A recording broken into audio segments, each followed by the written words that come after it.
दोस्तों, trending superstar Khesari Lal Yadav भैया को भोजपुरी फिल्म इंडस्ट्री का जान और भोजपुरिया अक्षय कुमार कहा जाता है। ऐसा क्यों कहा जाता है? चलिए मैं आप सबों को बता देता हूँ। दोस्तों, भोजपुरी फिल्म इंडस्ट्री में यूँ तो कई हीरो हैं, लेकिन भोजपुरी फिल्मों के डायरेक्टर्स और भोजपुरी फिल्मों को देखने वाले दर्शकों का पहला पसंद खेसारी भैया है।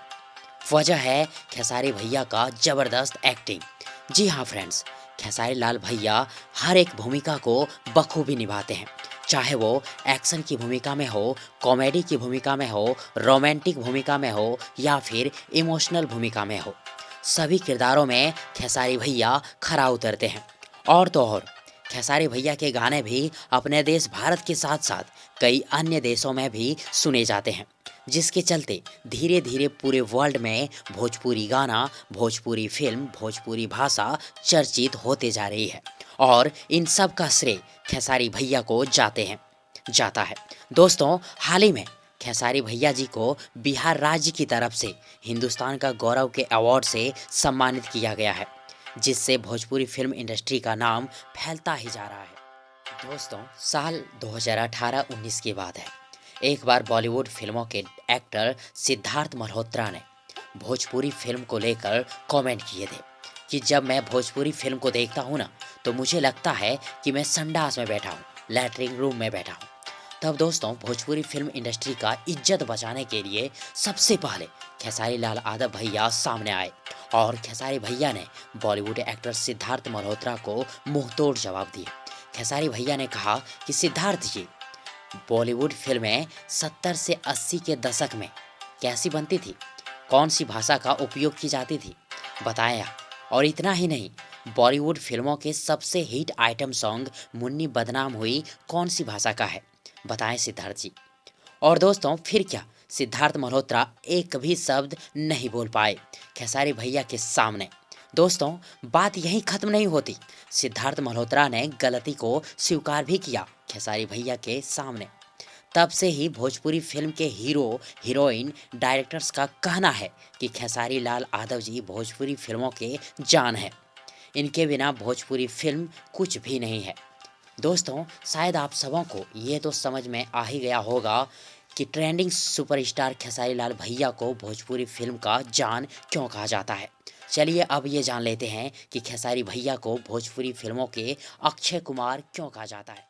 दरअसल खेसारी भैया बिना कॉपी किए अक्षय कुमार के नियमों पे चलते हैं। यहाँ तक कि अक्षय कुमार सर से भी आगे जाते हैं। वो कैसे, आप सबों को मैं बताता हूँ। अक्षय कुमार सर एक साल में 3 से 4 फिल्में करते हैं, 1 से 2 गाने गाते हैं, 10 से 15 ऐड करते हैं। और वहीं खेसारी भैया एक साल में 5 से 6 फिल्में करते हैं, 30 से 40 गाने गाते हैं, 5 से 10 ऐड करते हैं, 4 से 5 स्टेज शो करते हैं। जी बिल्कुल सही समझे। दोस्तों, खेसारी भैया के काम करने का तरीका अक्षय कुमार सर से मिलता है, जिसके चलते पूरे भोजपुरी फिल्म इंडस्ट्री खेसारी भैया को भोजपुरिया अक्षय कुमार कहते हैं। दोस्तों, और तो और जिस तरह अक्षय कुमार सर सबसे अधिक फीस लेते हैं एक फिल्म में काम करने के लिए बॉलीवुड फिल्म इंडस्ट्री में, ठीक वैसे ही खेसारी भैया सबसे अधिक फीस लेते हैं एक फिल्म में काम करने के लिए भोजपुरी फिल्म इंडस्ट्री में। दोस्तों, अब आप लोग फीस के बारे में जानना चाहते होंगे, चलिए बता ही देता हूँ। दोस्तों, वैसे तो अक्षय कुमार सर ने अपनी आने वाली फिल्म बेल बॉटम के लिए 120 करोड़ रुपए लिए थे, लेकिन अक्षय कुमार सर का जो सिंपली चार्ज है, फीस है, वो है 45 करोड़ से 50 करोड़ रुपए तक का। जी हाँ दोस्तों, अक्षय कुमार सर एक फिल्म को करने के लिए, एक फिल्म में काम करने के लिए 45 करोड़ से 50 करोड़ रुपए तक का फीस लेते हैं। और यदि बात करें खेसारी भैया के फीस की, तो आप सबों को बता दूं कि खेसारी भैया एक फिल्म को करने के लिए, एक फिल्म में काम करने के लिए 45 लाख से 55 लाख रुपए तक का फीस लेते हैं, जो भोजपुरी फिल्मों के सभी हीरो के फीस से अधिक है। तो दोस्तों, मुझे यकीन है कि आप सबों को ये समझ में आ ही गया होगा कि खेसारी भैया को भोजपुरी फिल्म इंडस्ट्री का जान और भोजपुरी फिल्म इंडस्ट्री का अक्षय कुमार क्यों कहा जाता है। और यदि आप सबों को ये वीडियो, ये जानकारी पसंद आई हो तो प्लीज़ वीडियो को लाइक करें, वीडियो को अपने दोस्तों के साथ शेयर करें और हाँ, चैनल को सब्सक्राइब करना और चैनल के बेल आइकन को प्रेस करना ना भूलें, थैंक्स, मिलते हैं एक और नई वीडियो लेकर, तब तक के लिए गुड बाय, गुड लक।